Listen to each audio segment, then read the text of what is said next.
Matapos po na magdeklara si VP Sara Duterte na siya po ay tatakbo bilang Pangulo sa 2028 national elections, ito ho ay lumilitaw na parang siya po ay runaway winner. O tiyak na po na mananalo sa 2028 elections. Naku, napakarami ho ng mga nagsasabi. At dahil sa napakalakos ho at matindi po yung kanyang rating at napakataas ho ng yung tiwala sa kanya ng publiko. At ayon po rito sa isa pong veteranong political strategist na si Lito Banayo, ay naku, malinaw daw po yung mga datos. Di ba may mga data po itong survey na si VP Sara Duterte ay may matibay na bentahe. Talagang napakalakas daw po, lalo na sa Visayas at Mindanao. Yung mga rehiyong talagang ito po ay baluarte at nandun yung puwersa ng mga Duterte, di ba, na pinangungunahan ni dating Pangulong Rodrigo Duterte. At sabi ho niya ay talagang, ibig sabihin, mahirap pong tibagin. At ang binabanggit ho niya malabo hong mangyari na parang one-on-one lang ho, dalawa ang magiging kandidato para po sa 2028 presidential elections. At sabi po ni Banayo ay maaring hanggang 3 yung seryosong kandidato. Nako, kapag dumadami ho ang kandidato, lalong lumalakas po ang bentahe ni VP Sara Duterte. Yun ho. So, sabi ho niya at isa po sa pangunahing dahilan kung bakit itinuturing na runaway winner ito pong si VP Sara, yung tinatawag na bandwagon effect at sa Metro Manila at Karatig Lalawigan. At ayon ho sa kanya, talagang yung lalo na dito sa Metro Manila, sila po ay talagang alam ho yung mga balita at ayaw ho nila ng sila po ay gusto nila sa llamado lagi. O kung sino man nanalo, ganun po talaga. So, pakinggan ho natin ito hong interview ng Billionaire News Channel kay political strategist Lito Banayo para mas maganda, tapos hihimayin ho natin ito hong kanya mga binabanggit. Ito ho, si Ginoong Lito Banayo, isa pong political strategist. Where is that coming from? Basically, that's coming from 24% of Mindanao, where she has 97% approval rating, and 10% of the Visayas. Half of the Visayas speaks Bisaya or Cebuano. Strength yan ng mga Duterte. If she's able to consolidate that, all she has to win is in Mega Manila. What is Mega Manila? Aside from NCR, which has 7.6 million voters, you have half of Bulacan, all of Rizal, half of Cavite, probably more than half of Cavite, and half of Laguna. These are voters who think along Metro Manila's thinking. Now, how does Metro Manila vote? Number one, supposedly independent. So, maghihintay yan. Yan yung nagbabasa ng issues. Yan yung so, ito ang pwede ma-affect depende sa impeachment issues, for example. Or number two, yan din ang Llamadista. They vote according to who the surveys in April say will be the winner. And that has always happened in all the elections in SCORY. No? Palaging ganyan ang pattern ng voting ng Mega Manila. So if Sara maintains her 34% in the Visayas and Mindanao, all she has to do is get 16 to 17% more if it's one-on-one. If it's a multi or three-cornered fight, 40% she doesn't have to get that extra pa. Yeah. So, what do you think of John Vic as a potential admin candidate? Kasi hindi naman, ayaw niya sagutin. Sabi niya, let Sara have her day. It's her day. Let her bask in the glory of her day. Pero hindi naman niya categorically deny na tatakbo siya. And a source told me na si John Vic daw ang tinutulak ni First Lady to run for 2028 as the admin presidential candidate. Yeah, tama yun. Tama naman yung sinabi ni John Vic kagabi. No? But the problem is, one, he will not run if he's not endorsed by the president, no? Being a cabinet member. No? And that, as I said, could be a kiss of death. Number two, between now and 2028, no, how is he going to project himself? Remember, people, and Sara will always remind the public about that, or her camp will always remind the public about that he was the one who stood at the back of the president when the president said that Digong Duterte was flown or shanghaied to The Hague. To The Hague. Oo That nga. will always be an issue. Oh, that might be something that will go Yes. back to bite him. What about opposition? Senator Risa Ontiveros said she's willing to be the standard bearer for the opposition. And meron namang iba umaasa na tatakbo pa rin si former Vice President Leni Robredo. The way I look at it, si Senator Risa did a float. Now, when she said she could run for president or vice president, she did a float to see if her numbers, which are in the cellars right now, could go up and by how much it would go up. If those do not go up accordingly or substantially, then the opposition will clamor for a Leni Robredo take two. No? And possibly it could be a Leni Risa ticket. Leni for remember, Risa already said, pwedeng vice president din, pwedeng president. So open siya. What about Open Bam siya. Aquino? He did very well in the midterm election. Okay. The problem of BAM is parang sariwa pa yung pagkapanalo niya. Just recently siya na-resurrect yung political fortunes niya. Secondly, as some of the pinks or the yellows are dreaming, yung isa lang ang kandidato, the administration and the Pinklawans will join forces, no? I don't think the Aquino family will ever accept that kind of a compromise. Not BAM, not the Sisters of Pinoy, nobody among the Aquino clan will accept to being endorsed by Marcos. So malabo ang Malabo yan. mag-unite with the So tatlo yan. Tatlo at admin. tatlo. Yan po ang pahayag ni Lito Banayo. Napakinggan nyo naman at sinasabi niya, aside from NCR, na kung saan meron pong 7.6 million voters, tapos meron kang kalahati ng Bulacan, buong Rizal, kalahati ng Cavite, at kalahati ng Laguna. Yun po. Tapos ito mga botanteng ito ay, siyempre, yung mga nag-iisip po dyan po at dito po sa Mega Metro Manila. So yung bandwagon effect, lalo po ito nagpapalakas kay BP Sara Duterte. So siya po ay may tuturing na runaway winner kasi ang sabihin natin pundasyon ni BP Sara at para makuha yung pinakamataas na posisyon sa 2028 ay yung talagang matindi ho yung puhunan niya. Ika nga, di ba? Yung Visayas at Mindanao. Yung talagang yung Mindanao solid na solid sa mga Duterte at yung mayorya rin sa Visayas, hindi naman siguro solid pero mayorya po at marami dahil sa alam mo yung lingwahe, no? Yung mga Bisaya talagang sa tingin ko talagang at sa pananaw rin ni Ginoong Banayo ay talagang yan po ay susuporta dito po kay BP Sara Duterte. At bukod sa Luzon ay nananatiling pangunahing lakas pa rin, no?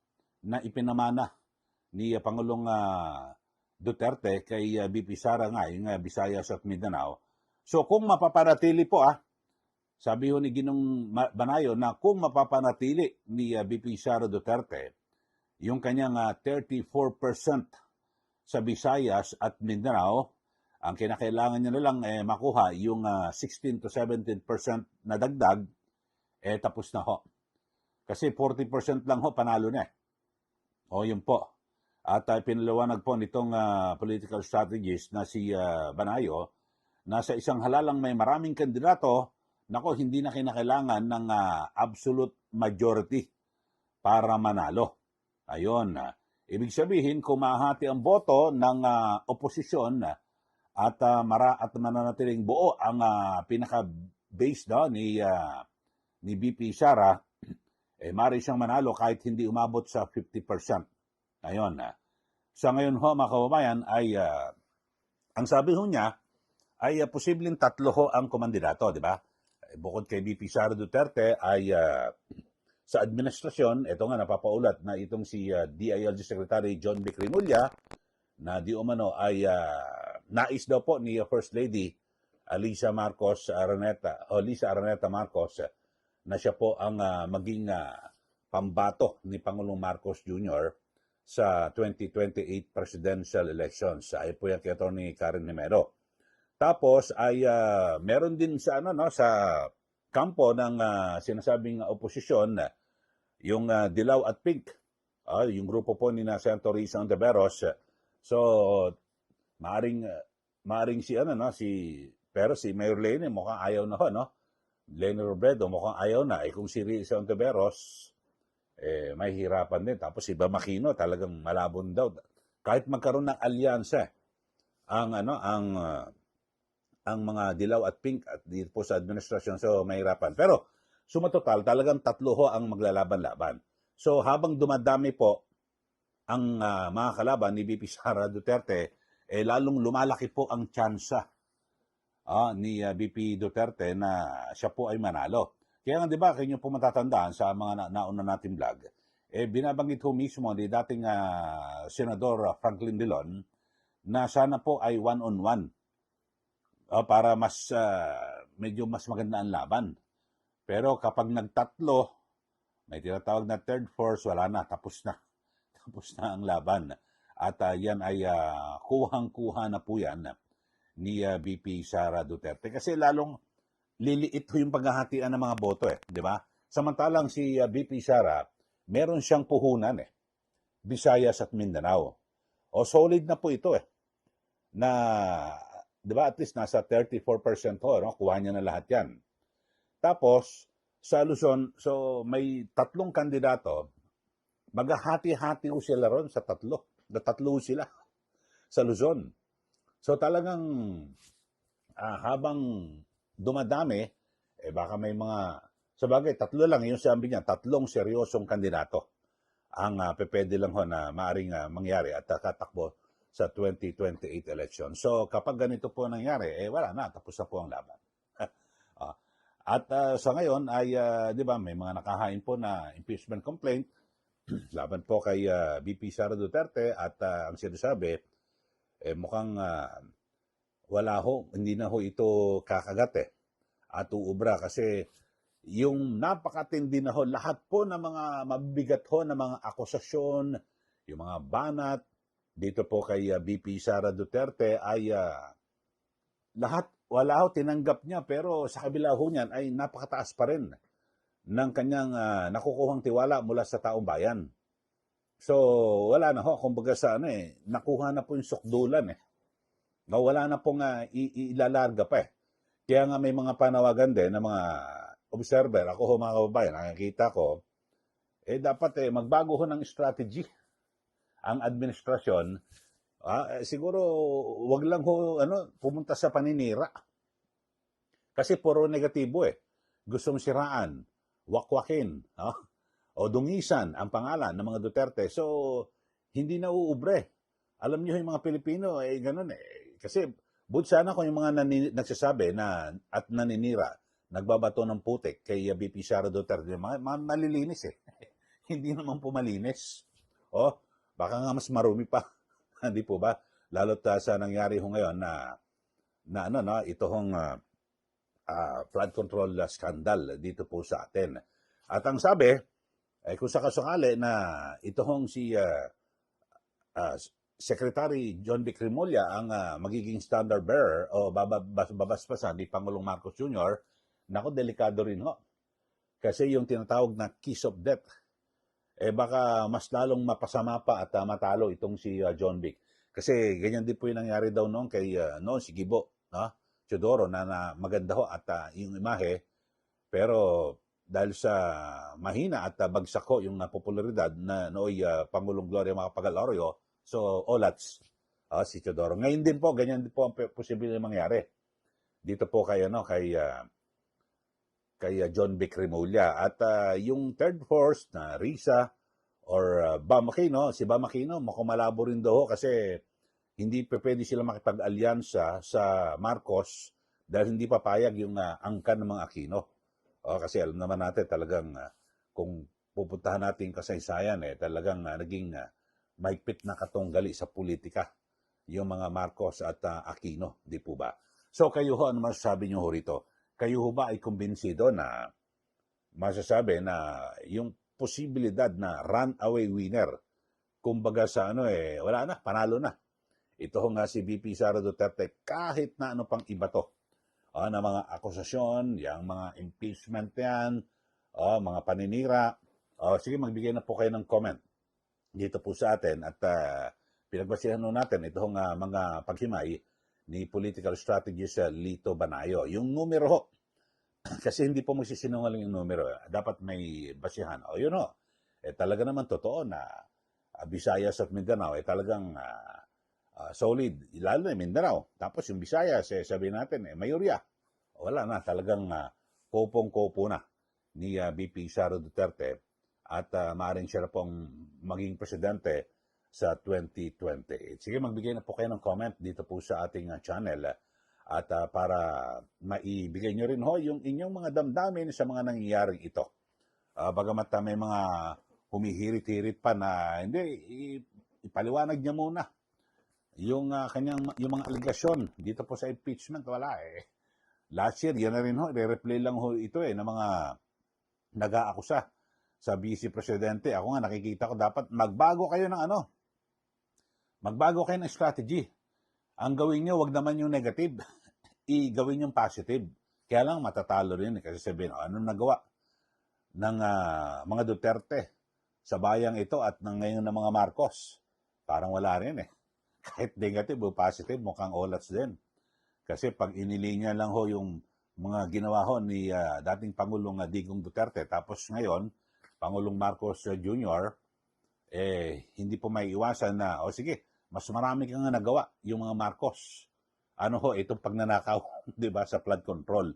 So, wala rin mukhang mahirap talagang kahit sino ho ang mag-isip na political strategist, talagang mahihirapan mga kababayan na maipagtanggol at talagang maisalba yung administrasyong ito at makapagpanalo ng kanilang kandidato sa 2028 presidential election. Sige na po, mag-comment na po kayo at huwag niyo rin pong kalimutan na i-like at i-share ito pong ating channel. At paki-follow rin po yung aking Facebook account, Eli Saludar.